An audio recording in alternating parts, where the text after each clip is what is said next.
Welcome to this custom deep dive.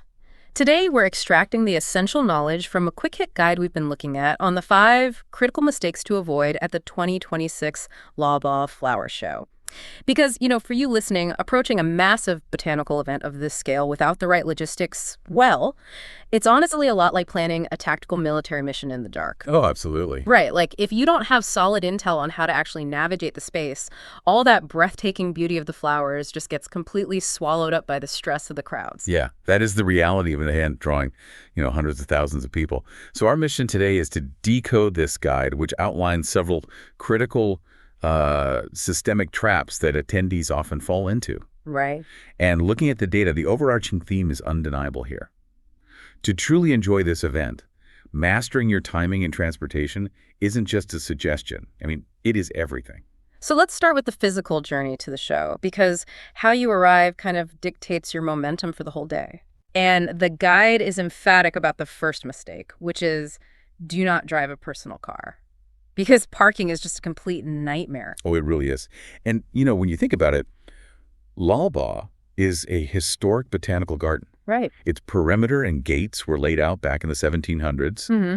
The infrastructure was designed for horses and carriages. Not exactly built for an SUV. Exactly. Not a sudden influx of 10,000 modern vehicles all trying to park simultaneously. The local grid simply cannot absorb it. Right. So the far superior strategy, what the guide strongly advises, is taking the non-metro green line or just, grabbing a paid auto, because it immediately bypasses that entire geographical bottleneck. Which keeps your momentum going right up to the gates. But here's where the second trap springs. The guide warns against buying tickets at the venue. Yes.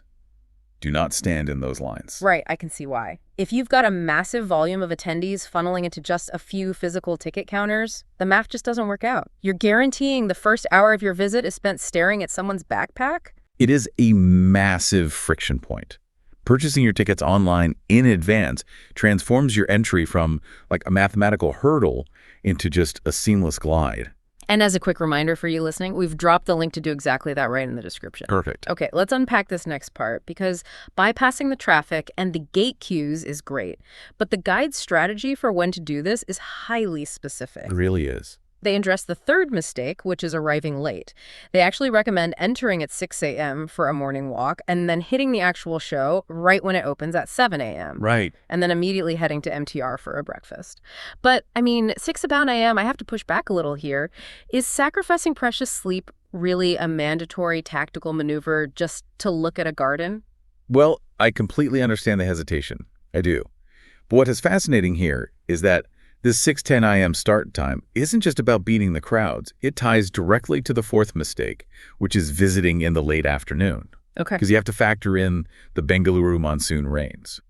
Beating the crowds also means beating the weather. Right. It's not just a polite drizzle we're talking about. Exactly. The afternoon monsoons are a predictable, heavy meteorological force. If you schedule your visit for 3 or 4 in the afternoon, those rains will absolutely drown out an otherwise beautiful stroll. Yikes. Yeah, so waking up early isn't some elite flex. It's a structural necessity to ensure you actually get to engage with the floral displays while the weather holds. Okay, that makes total sense. So what does this all mean for the actual experience? You've outsmarted the traffic, the queues, the weather, but Lalbagh itself is a sprawling 240-acre estate. It's huge. Yeah, and navigating that sheer scale brings up the final mistake, especially for families. Like, don't force elderly family members to walk the whole distance. Right, expecting them to walk that entire historic expanse is just a recipe for physical exhaustion. So the guide points out a brilliant logistical work around the internal buggy and golf cart services. Oh, that's incredibly helpful. Yeah, utilizing these carts isn't about skipping the walk. It's about tactical resource management. You preserve your group's energy for actually enjoying the intricate floral displays, ensuring the space remains accessible for everyone. It really is about managing your energy. So, summarizing the strategic approach to the 2026 Lalbagh Flower Show, ditch the car for the metro, pre-book those tickets online, execute that 6:00 a.m. early start to dodge the afternoon monsoons, and utilize those golf carts to keep the trip enjoyable for everyone. Perfect summary. And the guide leaves us with one final bonus tip. Oh, what's that? On your way out, stop by the nursery exits You can buy a beautiful orchid right there. It acts as a perfect living souvenir to take the experience home with you. Living souvenir, I love that. But it does leave me with a larger question to ponder. We opened by talking about this like a tactical mission. We did. If a temporary floral event requires such precise, timed navigation just to avoid rain, traffic, and physical